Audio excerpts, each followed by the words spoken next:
Que commémore-t-on lors du jeudi saint et du vendredi saint? Pourquoi célèbre-t-on le jeudi saint? Dans le christianisme, le jeudi saint célèbre l'institution de l'Eucharistie par Jésus-Christ. Le jeudi saint est celui qui précède Pâques, marquant le début du Triduum pascal. L'Eucharistie est instituée par le Christ lors de son dernier repas, la Cène.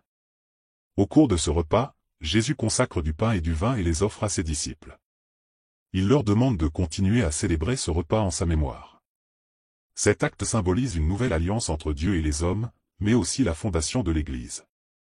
Par la suite, les chrétiens reproduisent ce dernier repas, ce qui va donner lieu à la messe, avec le vin et l'hostie.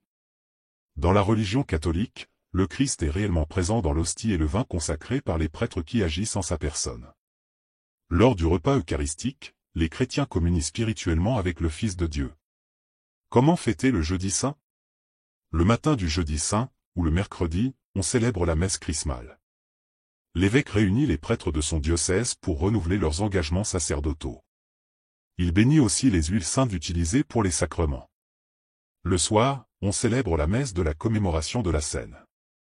Lors de la messe, le prêtre lave les pieds de 12 fidèles, comme le fit Jésus avec ses apôtres. Après la messe, les fidèles peuvent aller au reposoir pour adorer l'Eucharistie, en mémoire de l'agonie du Christ. Le reposoir est décoré de fleurs et reçoit les hosties consacrées au cours de la messe de la Cène. Après avoir été vidé, le reposoir est laissé ouvert pour l'adoration qui peut durer jusque tard dans la nuit. Que commémore-t-on lors du vendredi saint? Comme le jeudi saint, le vendredi saint fait partie de la semaine sainte. C'est le vendredi qui précède Pâques.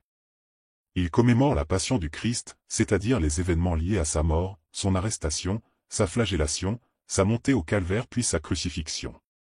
Comment est célébré le vendredi saint? Lors du vendredi saint, les églises sont vidées de tout objet ostentatoire et les croix sont cachées sous un voile afin de signifier le dénuement et la mort du Christ. Le principal office n'est pas une messe. C'est l'office de la Passion, précédé d'une procession, le chemin de croix. À la fin de l'office se déroule une communion eucharistique avec les hosties consacrées la veille, lors de la messe de la Cène. Dans une démarche de pénitence, l'Église demande à toute personne majeure, sauf les vieillards, les malades et les femmes enceintes, de jeûner le vendredi saint. Cela consiste à ne pas consommer de viande, à sauter au moins un repas, et à se priver volontairement de quelque chose que l'on aime consommer. Qu'est-ce que la Semaine sainte? La Semaine sainte est celle qui précède Pâques. Elle commence avec le dimanche des Rameaux et s'achève avec le samedi saint. La Semaine sainte ne doit pas être confondue avec le Triduum pascal, qui se déroule de la messe vespérale du jeudi saint aux vêpres du dimanche de Pâques.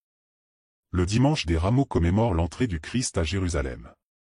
Il est suivi des lundis, mardis et mercredis saints, durant lesquels l'Église ne célèbre pas de messe, à moins que la messe chrismale du jeudi saint ne soit avancée au mercredi.